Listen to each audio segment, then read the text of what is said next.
I was born in a land where hills bleed bronze, valleys shed silver, fields are filled with diamonds, deserts drilled for oil. It's a paradise of platinum.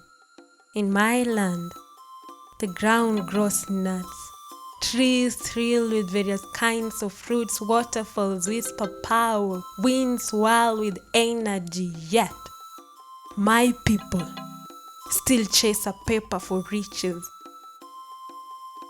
How long, my people?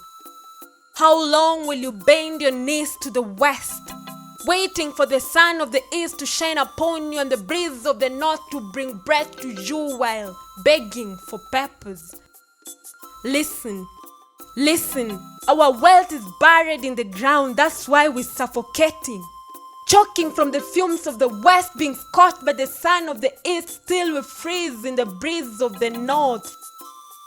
First came gold, second silver, third bronze. They said we were a third world continent, forgetting that their cities were built by bronze and on the sweat of our brow they prospered, colonized.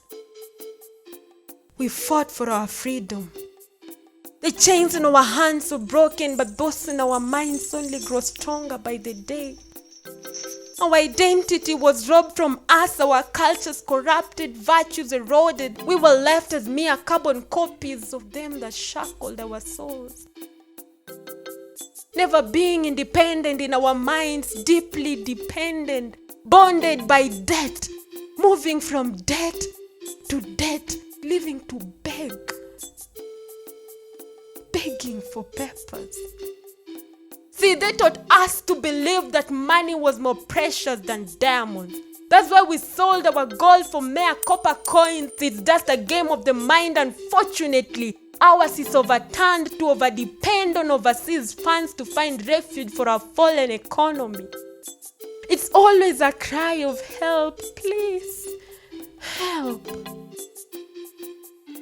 We fixated on the idea that help comes from abroad so much so that we overlook our own efficiencies. We're not infinitely deficient, certainly not a liability. We have an ability of being lenders rather than beggars. We're not a bunch of black bodies bankrupt of ideas to propel the agendas of our own lands. We are a deep well full of flowing wisdom waiting to flood the world with wealth. An unending river rich in resources, swelling and breaking the banks of limitations. We've got to break from the self-enslaved cage of deception that we're incapable, yet capacity has been embedded deep in our souls. We'll be fools to believe that we're inferior. We've got to perceive that our problem is not the poverty of our lands, but that in our minds. The wait is over. We've got to stop waiting for some strangers to come fix our own mess. Gazing blankly in the skies, waiting for some magical shooting stars to turn things around somehow. Waking up from daydreams of building castles in the air, we've got work to do. An entire great continent waiting to be beautifully painted with creativity and innovation.